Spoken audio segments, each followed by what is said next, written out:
एक बार की बात है, घूमते फिरते नारद जी पहुंच गए स्वर्ग। अब जब नारद जी स्वर्ग पहुंचे तो स्वर्ग में देवता कह रहे हैं, क्या कह रहे हैं, गीत गा रहे हैं। गायन्ति देवा किल गीत गानी, धन्यास्तुते भारत भूमि भार। देवता गीत गा रहे हैं, भारत भूमि को धन्य है, भारत भूमि को धन्य है, भारत भूमि को धन्य है। क्यों धन्य है? क्योंकि भारत भूमि में कैसे कैसे ऋषि मुनि साधु संत हुए हैं। गौतम, जावाली, व्यास, वामदेव, वाल्मीकि, कपिल, कणाद जैसे ऋषि मुनि, सती, सीता, अनुसुईया, सावित्री जैसी पातिव्रत धर्म की प्रतिमूर्ति देवियां, कर्ण जैसे दानी, हरिश्चंद्र जैसे सत्यवादी, अम्बरीश जैसे भक्त, अर्जुन जैसे धनुर्धर हुए भारत की वसुंधरा में। नारद जी गीत गा रहे हैं, देवता गीत गा रहे हैं। नारद जी ने सुना। अब जब नारद जी ने सुना तो नारद जी विचार कर रहे हैं कि मैंने अब तक भारत भूमि का भ्रमण नहीं किया। जब भारत भूमि इतनी पवित्र है, इतनी सुंदर है, इतनी अच्छी है, भारत के लोग इतने अच्छे हैं, तो मुझे चल करके भारत देश का दर्शन करना चाहिए। और नारद जी ने अपनी बीणा ली और बीणा लेके नारायण नारायण श्रीमन नारायण नारायण नारायण नारायण नारायण भजमन नारायण नारायण नारायण करते हुए नारद जी भारत आए। अब नारद जी जब भारत आए तो नारद जी ने बद्रीनाथ, केदारनाथ, गंगोत्री, यमुनोत्री, हरिद्वार, वाराणसी, ऋषिकेश, वृंदावन, मथुरा, द्वारिकापुरी, जगन्नाथपुरी, रामेश्वरम, अन्य सभी तीर्थ क्षेत्रों का भ्रमण कर लिया। पर नारद जी को नहीं मिली शांति। नारद जी जो सुन के आए थे वो देखा, लेकिन उल्टा देख रहे हैं। नारद जी ने सुना है हरिश्चंद्र जैसे सत्यवादी हैं, पर देख क्या रहे हैं? सत्यम नास्ति तपः शौचम दया दानम न विद्यते उदरम भरिणो जीवा बराकाकूट भाषिणा। देखा क्या? कहा सत्यम नास्ति, सत्य नहीं है, तप नहीं है, शौचम नहीं है, मतलब पवित्रता नहीं है, दयादान नहीं है। बड़े बड़े साधु संत असत्य भाषी आलसी हो गए, धर्म की ओट में छिप करके अधर्म कमा रहे हैं। नारद जी ने ये देखा, और जब नारद जी ने ये देखा तो बुरा लगा, पर मन में बात आई, हो सकता है ये क्षेत्र बुरा हो।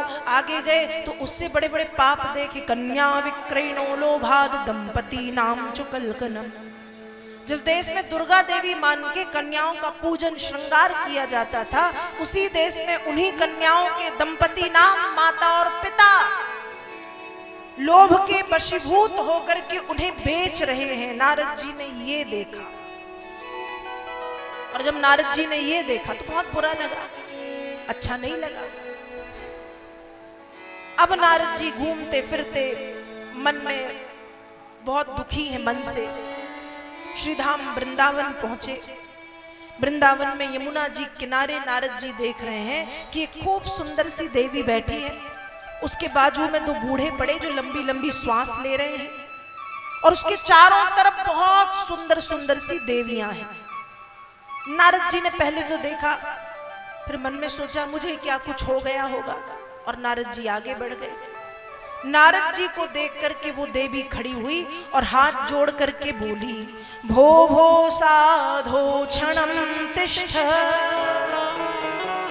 मच्चिन्तामपि नाशय दर्शनं तव लोकस्य सर्वथागहरं परम। हे साधो, हे महात्मा जी, क्षणम तिष्ठ, क्षण भर के लिए तिष्ठ। तिष्ठ मतलब रुक जाइए।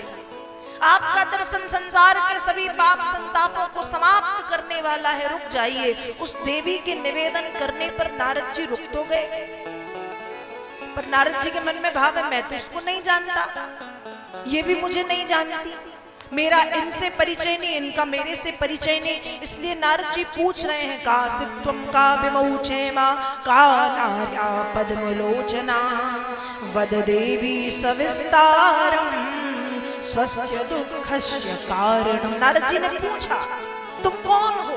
का सित्वम का विमौचेमा का नार्या पद्मलोचना, तुम कौन हो? ये तुम्हारे आसपास ये सुंदर सुंदर देवियां बैठी है, तुम्हारी कौन है? ये तुम्हारे बाजू में बूढ़े पड़े हैं बेहोश, ये तुम्हारे कौन है? तुम्हारे दुख का कारण क्या है? सविस्तारम, विस्तार से कहो, स्वस्य दुःखस्य कारण। जिस तरीके से नारद जी ने प्रश्न किया था वैसे ही वह देवी उत्तर दे रही है और कहती है, अहम भक्ति रीति ख्याता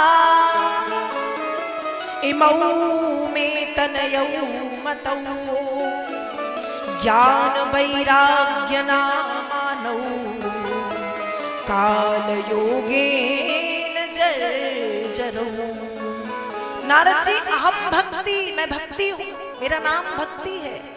ऋतिख्याता, भक्ति के नाम से मैं जानी जाती हूँ। द्रविड़ में, दक्षिण भारत में मैं उत्पन्न हुई, द्रविड़ में दक्षिण में उत्पन्न हुई, महाराष्ट्र में पली बढ़ी, गुजरात पहुंचते पहुंचते मैं वृद्ध हो गई, लेकिन जब मैं वृंदावन आई तो फिर से जवान हो गई। नारद जी ने कहा, ये तो अच्छी बात है कि तुम फिर से जवान हो गई। भक्ति ने कहा, मेरे लिए तो अच्छी बात है, लेकिन ये दोनों जो बूढ़े पड़े हुए हैं, इमऊ में तनयौ मतौ, महाराज ये दोनों मेरे पुत्र हैं, मेरे बेटे हैं। एक का नाम है ज्ञान और दूसरे का नाम है वैराग्य, और मेरे दुख का कारण है समय की परिवर्तनशीलता। ध्यान रखिएगा, मनुष्य सोचता है कि मनुष्य शक्तिशाली है, मनुष्य बलवान है, पर मनुष्य बलवान नहीं है, समय बलवान है।